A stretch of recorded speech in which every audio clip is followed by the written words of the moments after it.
अब बेटा इन तीनों मेथड्स में भी कंटूर मेथड सबसे ज़्यादा यूज़ की जाती है।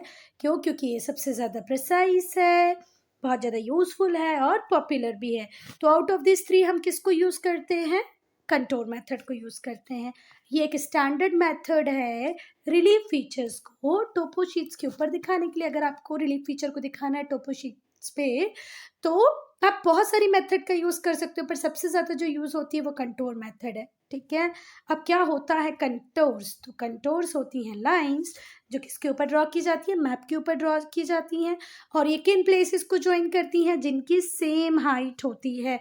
अगर आपको कंटूर लाइंस ऐसी देखने को मिल रही है, तो मतलब ये जितने भी प्लेसेस को ज्वाइन कर रही हैं ये सब सेम हाइट के प्लेसेस होंगे। समझ में आई बात? सेम हाइट पे होंगे। चलो अच्छा, इन्हें कब ड्रॉ किया जाता है? तो इन्हें सर्वे ऑफ इंडिया ड्रॉ करता है आफ्टर एक्चुअल फील्ड सर्वे। देखो पहले तो survey of India proper actual field का सर्वे करेगा और सर्वे करने के बाद इन्हें ड्रॉ करेगा। ठीक है, क्लियर है बात? तो कंटूर्स वो लाइंस होती हैं जो मैप के ऊपर ड्रॉ होती हैं, जो उन प्लेसेस को ज्वाइन करती हैं बेटा जिनकी हाइट सेम होती है। ठीक है, above the mean sea level. और ये हाइट हम अबव बिलो किससे मानते हैं? Mean sea level. Mean sea level से आप कितनी ऊंचाई पर हैं? अगर 4 प्लेसेस 200 मीटर की ऊंचाई पर हैं तो उन चारों को मिलाती हुई एक लाइन बनेगी जिसको हम क्या बोलेंगे? Contour line. ठीक है बात? चलो, कौन ड्रॉ करेगा? Survey of India. कब करेगा? प्रॉपर फील्ड सर्वे होने के बाद, एक्चुअल फील्ड सर्वे होने के बाद। जो डिफरेंस होता है किसमें? दो सक्सेसिव कंटूर्स में, उसे कंटूर इंटरवल कहते हैं, CI कहते हैं। ठीक है बात? तो जो डिफरेंस होता है वैल्यूज के बीच में, दो सक्सेसिव कंटूर्स लाइन होंगे उनके बीच में जो डिफरेंस होगा उसे हम क्या कहते हैं बेटा? Contour interval. ठीक है, ये वर्टिकल इंटरवल भी बोल सकते हो, आप दोनों का यूज कर सकते हो, या तो वर्टिकल इंटरवल बोलो या कंटूर इंटरवल बोलो। ठीक है, अब जो कंटूर इंटरवल होता है मैप के ऊपर वो यूजुअली कांस्टेंट ही होता है। ऐसा नहीं हुआ कि एक कंटूर लाइन आपने 10 मीटर पे ड्रॉ कर दी, फिर दूसरी 5 मीटर पे ड्रॉ कर दी, फिर तीसरी 20 पे ड्रॉ कर दी। एक्चुअल में ये जो इंटरवल इनके बीच में होगा ये सेम ही होगा। कितना होता है? 20 मीटर्स का होता है। ठीक है, टोपो शीट पे जो कंटूर इंटरवल होता है वो कितना होता है? 20 मीटर्स। फिर से ध्यान से सुनना, दो सक्सेसिव कंटूर्स में जो डिफरेंस होगा वो कितने का होगा? 20 मीटर्स का होगा। आई बात समझ में? चलो, और इस इंटरवल को हम कंटूर इंटरवल भी कह सकते हैं या कैंटोर इंटरवल भी कह सकते हैं या वर्टिकल इंटरवल भी कह सकते हैं। चलो, अब जो हॉरिजॉन्टल डिस्टेंस होता है किसी भी दो सक्सेसिव कंटूर में उसे आप हॉरिजॉन्टल इक्विवेलेंट कहते हैं। ये हर जगह पे, मतलब ये अलग अलग जगहों पर अलग अलग होगा, डिपेंड करेगा स्लोप पर। ठीक है, तो जो हॉरिजॉन्टल डिस्टेंस होगा दो सक्सेसिव कंटूर में उसे हम कहेंगे हॉरिजॉन्टल इक्विवेलेंट, HE से शो करेंगे इसको। और ये वेरी करेगा प्लेस टू प्लेस, डिपेंड करेगा किसके ऊपर? स्लोप कितना है। अब हम कैरेक्टरिस्टिक्स पढ़ेंगे कंटूर्स के, तो they are shown in brown. किस कलर से शो करते हैं हम कंटूर्स को? ब्राउन कलर से। इन्हें नंबर के साथ ही मार्क किया जाता है जिसे हम क्या कहते हैं? Contour value. जो कंटूर वैल्यू होती है वो सेम हाइट को शो करती है। ठीक है, जैसे 1 है, 2 है, 3 है, तो ये किसको शो करेगी? सेम हाइट को। और ये जो हाइट होगी वो किस में शो की जाएगी? मीटर्स में, है ना। अब बेटा अभी हमने पढ़ा था कि कंटूर इंटरवल या वर्टिकल इंटरवल सेम ही होता है। ठीक है, तो ये रहा वर्टिकल इंटरवल, ये कंटूर इंटरवल, मतलब ये हमेशा कितना होता है? अभी हमने पढ़ा है बाय डिफॉल्ट 20 मीटर होता है। ठीक है, हॉरिजॉन्टल इक्विवेलेंट ये होता है। ठीक है, अब देखो हमने पढ़ा था कि जो कंटूर इंटरवल है वो इक्वल ही रहेगा, जैसे 20 20 20 20, पर जो हमारा हॉरिजॉन्टल इक्विवेलेंट है ये वेरी करेगा प्लेस टू प्लेस। यहाँ पर देखो हॉरिजॉन्टल इक्विवेलेंट कितना है और यहाँ पर हॉरिजॉन्टल इक्विवेलेंट अलग है। यहाँ पर इसके कंपैरिजन में अगर हम इसको कंपेयर करें तो डिफरेंस आपको समझ में आ रहा होगा ना कि डिफरेंस है। अब बेटा एक बात समझने की कोशिश करना, देखो यहाँ पर अगर 200 मीटर दिखा रहा है तो ये वाला पॉइंट भी 200 मीटर का होगा, ये वाला पॉइंट भी 200 मीटर का होगा, है ना। जहाँ जहाँ ये लाइन है ये सारे 200 मीटर के पॉइंट होंगे। अब जैसे ये 1000 वाला है, तो जैसे ये माउंटेन है तो इस माउंटेन पे 1000 वाला जो पॉइंट होगा यहाँ पर भी 1000 मीटर का डिफरेंस आएगा मीन सी लेवल से, यहाँ पर भी और यहाँ पर भी, तब जाके ये एक कॉन्टूर बना है जैसे ये क्या समझ में आ रही बात? अगर मैं बात करूँ ये जो कंटूर लाइन होगी तो यहाँ पर भी ये 200 का डिफरेंस है, यहाँ पर भी 200 का, यहाँ पर भी का, और यहाँ पर भी 200 का, यहाँ पर भी 200 का। समझ में आया? इस पॉइंट को अगर हम देखें तो भैया ये पॉइंट हो सकता है 1100 पर, तो ये 1100 का पॉइंट हो जाएगा। क्लियर है? और ये मीन सी लेवल के ऊपर बताता है हमको, है ना, हाइट मीटर्स में। जो कॉन्टोर वैल्यू 0 होती है वो किसको रिप्रेजेंट करती है बेटा? कोस्ट लाइन को। जैसे हम लोग देखते हैं ये रहा इंडिया, ये इंडिया की कोस्ट लाइन है ना, तो इस कोस्ट लाइन पे जो हाइट होगी कॉन्टोर की वो कितनी होगी? 0। ठीक हुई बात? चलो, they neither start nor end abruptly. अब ऑब्वियसली बात है कि भाई कोई माउंटेन है या कोई प्लेट्यू तो धीरे धीरे करके बड़ा होगा और धीरे धीरे करके उसका स्लोप आएगा, तो ना ही तो कॉन्टोर एकदम से बहुत ज़्यादा हाइट पे जाता है और ना ही तो बहुत ज़्यादा एकदम से बिलो पे आता है। क्लियर होगी बात? तो ये ना ही तो बहुत शार्पली एब्रप्टली एक का एक अचानक से बहुत ज़्यादा हाइट पे जाएंगे, मतलब स्टार्ट होंगे, और ना ही तो कम होंगे। ये एकाएक स्टार्ट भी नहीं होते, एकाएक खत्म भी नहीं होते। जो the contours of different values can touch each other but they do not cross each other. बेटा जो कंटोर्स होंगे डिफरेंट वैल्यू के वो एक दूसरे को टच कर सकते हैं पर क्रॉस नहीं कर सकते। ध्यान रखना इस बात को। इस वाले फिगर में देखो डिफरेंट हाइट के कॉन्टोर्स हैं, ये एक दूसरे को टच कर रहे हैं, पर इन सब में से किसी को भी देख लो, कोई क्रॉस कर रहा है क्या एक दूसरे को? यहाँ पर भी हम लोग देख रहे हैं कि ये टच कर जा रही है लाइनें, पर क्रॉस नहीं कर रही। तो दो कंटोर से एक दूसरे से टच तो कर सकते हैं, यहाँ पर टच पॉइंट दिख रहा है आपको, यहाँ पर टच पॉइंट दिख रहा है, पर एक क्रॉस नहीं कर सकते। ठीक है? अब जो स्पेसिंग होती है ना बेटा दो कंटोर्स के बीच की, वो दिखाती है कि स्लोप कैसा है। ठीक है? स्लोप कैसा है। अब देखो ये वाले कंटोर्स की, अगर ये वाले इसकी बात करें तो यहाँ पर ये स्टीप स्लोप है। स्टीप स्लोप मतलब खड़ा हुआ स्लोप। तो यहाँ पर कंटोर्स लाइन देखो कैसे चिपक गई है, पर यहाँ पर जो स्लोप है वो कैसा है? स्टीप स्लोप है। तो यहाँ पर जो डिफरेंस होगा हाइट का वो देखो कैसे, ठीक है, कि यहाँ की हाइट और यहाँ सेम है। ठीक है? अब जैसे यहाँ पर दोनों साइड में आपको प्रॉपर स्लोप देखने को मिल रहा है तो कंटोर ऐसे बनेगा। यहाँ पर हमें यहाँ पर स्टीप स्लोप मिल रहा है, फिर ऐसे कंटोर मिल रहा है प्लेट्यू जैसा, तो इसका ऐसे मिलेगा। तो आप किसको? कंटोर्स को देख के बता सकते हो कि स्लोप कैसा होगा। जब कंटोर लाइन बिल्कुल पास पास पास होंगी इट मीन्स स्टीप स्लोप है, जब कंटोर लाइन्स बहुत ज़्यादा दूर होंगी तो बहुत ज़्यादा स्लोप होगा। ये एसिमेट्रिकल हील है क्योंकि एक साइड में हमारे कंटोर लाइंस बहुत ज़्यादा डिस्टेंस पे, एक साइड में नहीं है। ये कोनिकल हील है, जब बिल्कुल ऐसे राउंड राउंड राउंड राउंड हो तो मतलब कोन बन रहा है। जब रिज होगी तो उसका कंटोर इस तरीके से बनेगा।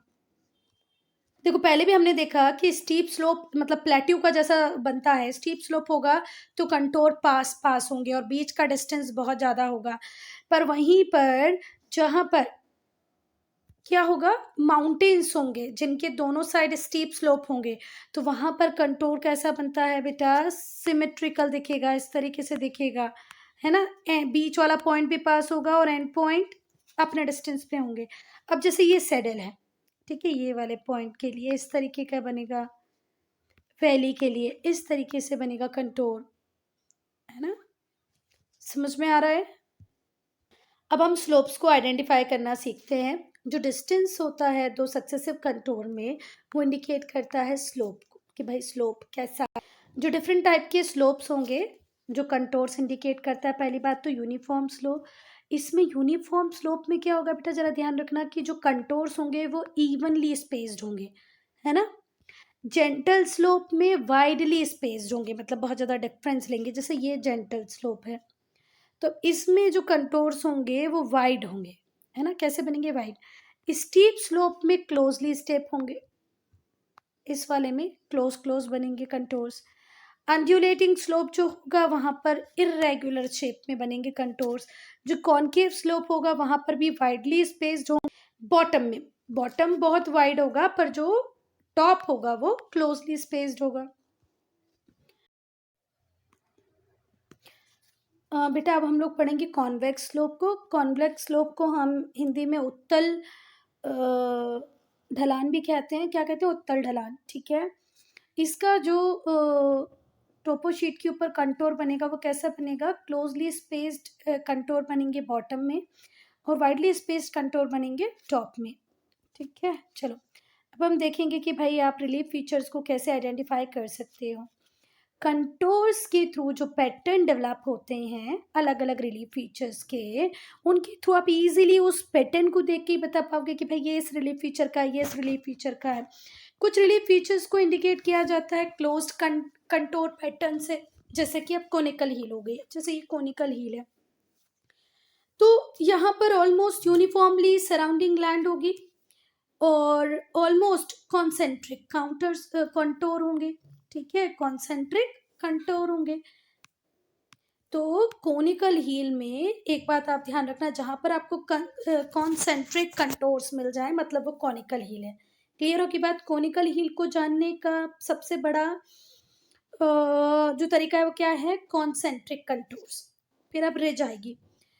तो ridge is a high elongated hill. Ridge क्या होती है, हाई तो होती है पर एलोंगेटेड हिल होती है। एलोंगेटेड मतलब समझ में आता है ना, जो बिल्कुल सर्कल ना हो, थोड़ा सा ओवल हो।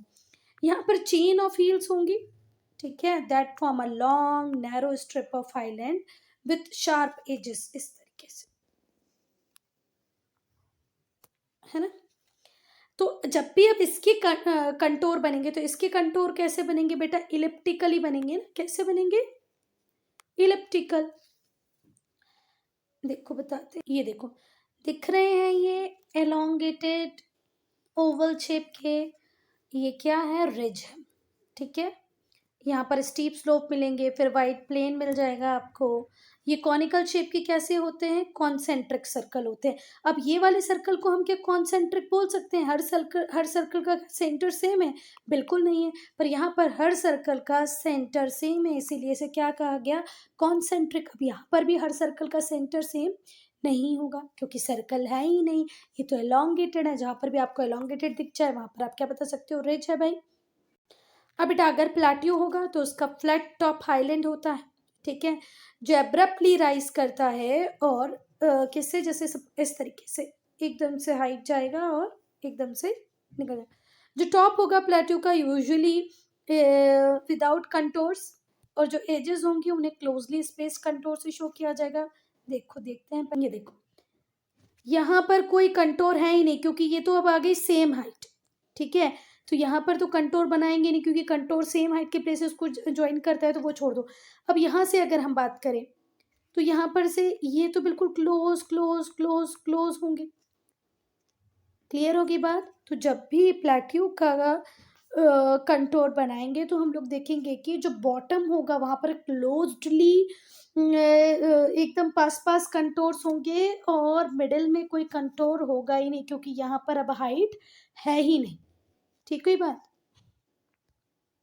अब अगर कोई सेडल होगा, कोल होगा, ठीक है, has two hills separated by a gap, इस तरीके का, जैसे ये गैप है।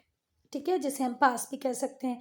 तो जो गैप प्रोवाइड करता है वो गैप रूट प्रोवाइड करता है बेटा हाईलैंड्स के लिए। मतलब अगर हमको यहाँ से यहाँ जाना है तो हमें क्या पास मिल रहा है, एक रास्ता मिल रहा है। सेडल में जो गैप होता है वो वाइड होता है, जबकि कोल में जो गैप होता है वो नैरो होता है। सेडल में जो गैप होगा वो वाइड होगा, पर वहीं पर अगर हम कोल की बात करें तो जो गैप होगा वो नैरो होगा, कम होगा, और साथ ही साथ उसका स्टीप स्लोप भी होगा। फिर से ध्यान रखना, देखो अगर मैं सेडल बनाती हूँ तो वो इस तरीके का बनेगा, है ना, ये बिल्कुल जेंटल स्लोप्स होंगे। पर वहीं कोल बनेगा ना तो कोल इस तरीके का बन जाएगा। ठीक है, अब ये जेंटल स्लोप तो नहीं, आप अगर यहाँ खड़े हो गए तो फट से फिसल के यहाँ आ जाने, यहाँ तो आप आराम से चल सकते हो। तो ये है कोल और ये है सेडल। ठीक है बात। चलो, तो जो सेडल होगा, कोल होगा, has two hills separated by a gap और पास मतलब a natural way to cross the mountain। Gap provide करता है रूट हाईलैंड्स के लिए। सेडल में जो गैप होता है वह ज़्यादा होता है, जबकि कोल में जो गैप होता है वो बहुत कम होता है और स्टीप स्लोप्स होते हैं। इन्हें दो कॉन्सेंट्रिक सर्कल से शो किया जाता है। ठीक है, और इवनली स्पेस्ड कंटोर बनते हैं इनके 1.7। ये देखो, ये कॉन्सेंट्रिक सर्कल दिख रहे हैं ना बेटा। कॉन्सेंट्रिक का मतलब क्या होता है, एक सेंटर हो जिन सर्कल्स का, तो यहाँ पर बन रहे हैं। ठीक है, अब बेटा वैली क्या होता है? वैली एक लो लाइंग एरिया होता है बिटवीन टू हील्स और रिज, दो हील के बीच में, दो रिज के बीच में जो लो लाइंग एरिया होता है उसे हम वैली कहते हैं। ऑफन ऑक्यूपाइड बाय रिवर, इसमें से रिवर निकलती है, ये वी शेप की होती है। जो एपेक्स होता है वी का वो हायर ग्राउंड होता है, it's arm to lower ground. देखो यहाँ पर ये है वैली, और ऑब्वियस सी बात है बहुत सारी वैली इसमें से तो क्या निकलती हैं हमारी रिवर्स, रिवर क्रॉस करती हैं तभी वैली बनती है ना। तो ये है वैली। अब देखो वैली का कंटोर, आप इस तरीके का जब भी कंटोर लाइन देखोगे ना तो समझ जाना है किसका कंटोर है, वैली का कंटोर। चलो अब हम पढ़ेंगे profile of a contour feature. ठीक है, अगर किसी रिलीफ फीचर को आप वर्टिकली कट करेंगे है ना एक स्ट्रेट लाइन में, तो जो साइड व्यू होगा उस कट का उसे हम प्रोफाइल या क्रॉस सेक्शन कहेंगे। ठीक है, जो प्रोफाइल होगा वो हमें फेयर आइडिया दे देगा कि भाई लैंडफॉर्म किस टाइप का है, उसकी हाइट कितनी है, उसका स्लोप कितना है। तो पहली बात तो यहाँ पर लर्न करो प्रोफाइल या क्रॉस सेक्शन क्या होता है। तो अगर किसी भी रिलीफ फीचर को आप वर्टिकली कट करो है ना एलॉन्ग अ स्ट्रेट लाइन, तो जो साइड व्यू उसका आपको देखने को मिलेगा वो साइड व्यू ही होता है प्रोफाइल या क्रॉस सेक्शन। अब अगर आप प्रोफाइल को देख लोगे तो आपको पता चल जाएगा भाई लैंडफॉर्म किस टाइप का, उसकी हाइट कितनी है, उसका स्लोप कितना है। अगर आपको ये बात समझनी है कि रिलीफ किसी पर्टिकुलर रीजन का कैसा है, उसे और ज़्यादा जानना है, तो आपको प्रोफाइल्स को ड्रॉ करना पड़ेगा। ठीक है, along with few selected lines, तब आप ज़्यादा अच्छे से जान पाओगे। पहली बात तो हम ये सीखे कि भाई प्रोफाइल ड्रॉ कैसे करेंगे। तो पहला तो आप उस मैप को चूज़ करो जिसके ऊपर आपको रिलीफ फीचर्स को दिखाना है, वो भी किसका यूज़ करके, कंटूर्स का यूज़ करके। फिर 2 पॉइंट मार्क करो ए और बी उस मैप के ऊपर, फिर उन दोनों पॉइंट्स को ज्वाइन कर लो ए और बी को और स्ट्रेट लाइन बना दो ए बी। ठीक, कोई बात। फिर एक स्ट्रिप लो पेपर की, उसे प्लेस